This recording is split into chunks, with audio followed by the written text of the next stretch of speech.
Hello guys and welcome back into a new brand video. In today's tutorial, I'm going to show you how to create roles in Salesforce. So make sure to watch the video to the end and follow these simple steps. So first, all you need to do is to go to setup, then we go to our setup page, and after that we need to search for roles.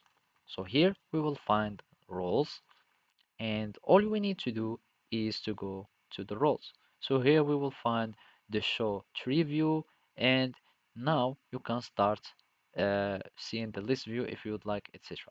So let's go back into the tree view. So from here you can edit the roles, delete, etc. So I'm just going to delete this one. Let's get okay and delete this one, and let's delete all this user, etc. Anyways, for adding a role, all we need to do is to go to somewhere in the hierarchy. For example, this is the organization. So this is the head of a hierarchy.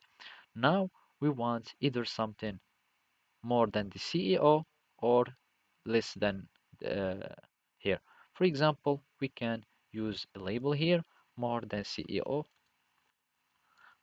which is not reasonable, but let's just do it. So here this role reports to the organization, which means the higher hierarchy. We click on save, and we need to assign a user to this role. So here we need just to find all our users, and now we can add them for the role.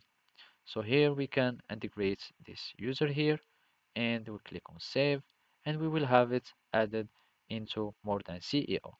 Now we can go back to our roles, and we should find the more than CEO. They are aligning in the same line. So basically this is how you can add a role, and we saw how to assign also users to this role, and that's it. So thank you for watching and see you next time.